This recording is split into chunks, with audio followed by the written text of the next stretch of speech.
Hello and welcome to Wise Revise session number 8. This session is all about how to look after yourself during revision. Exams and the really long build up to exams can be really stressful. Exams by their nature are not necessarily things that most people enjoy. Most students would say they don't really enjoy exams, they see them as a necessary evil. The build up to exams can be really stressful as well, because if we're honest, revision isn't something that's enjoyable. I've yet to meet a student who kind of skips home, rushes home and just can't wait to start revising. However, we know that by revising, by doing well in our exams, we can access the more important things to us in life. Be that more freedom of choice, making our parents proud, getting paid more money. Exams and revision by their nature are stressful, but not all stress is bad.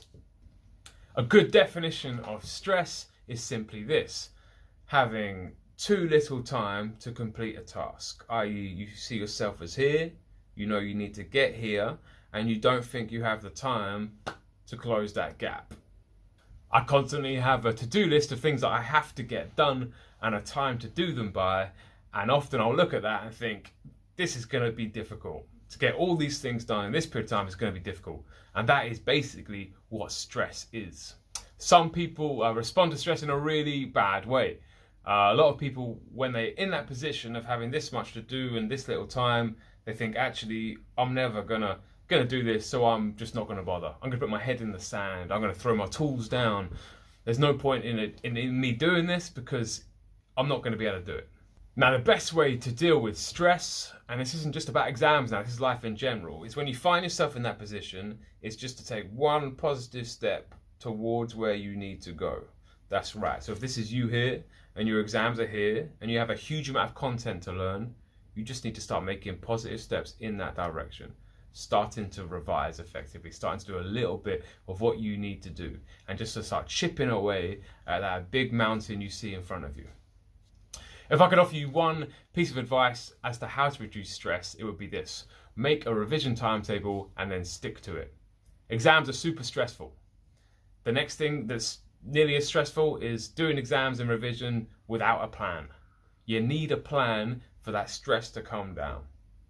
Trust me on this one. If you're stressed about exams and revision, make a plan and then start revising.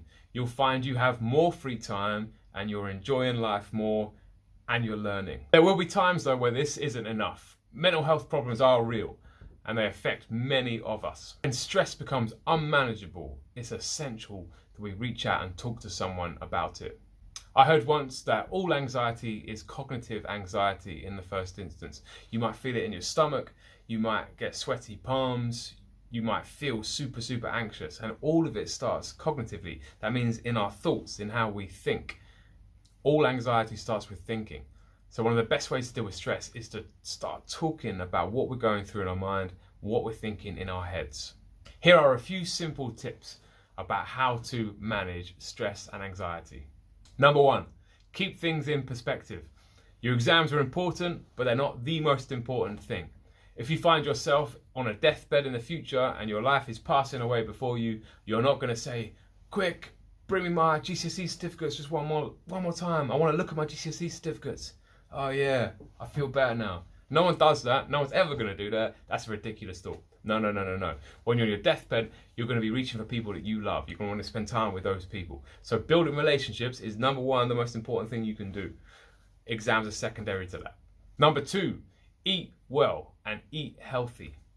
3 meals a day and healthy snacks while you revise. Sugar will make you crash hard and it's going to affect how you feel.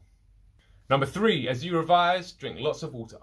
Number 4, exercise. Make sure you're getting out and you're exercising at least 3 times a week, doing something that leaves you out of breath and lasts for half an hour or more. Number 5, talk. Remember, all anxiety starts with how you think. When you start to verbalize how you think and you start talking about it, things get that little bit better. Talk to your friends and your family about how you're feeling.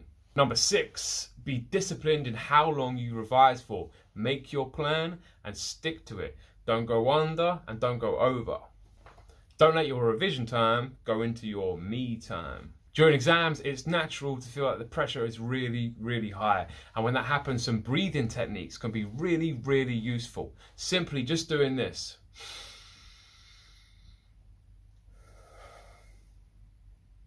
10 times will have the biggest effect. You will not believe that until you try it. Give it a go, see how you get on. And finally, some last minute, quick, controversial things to try. How about this? Cut your screen time in half. Half the Netflix you watch now, half the gaming you do right now, half it. Half the time you spend on your phone, half it. It will make you feel better. Plant something, keep it alive. Don't know why it works? It works. Trust me, give that a go. You'll feel better. Greet people you see with a smile or hello, good morning, good afternoon. Don't know why it works? It works. It'll make you feel better. There's lots of things to feel down about in life. Revision and exams should not be one of them. Give these tips a go.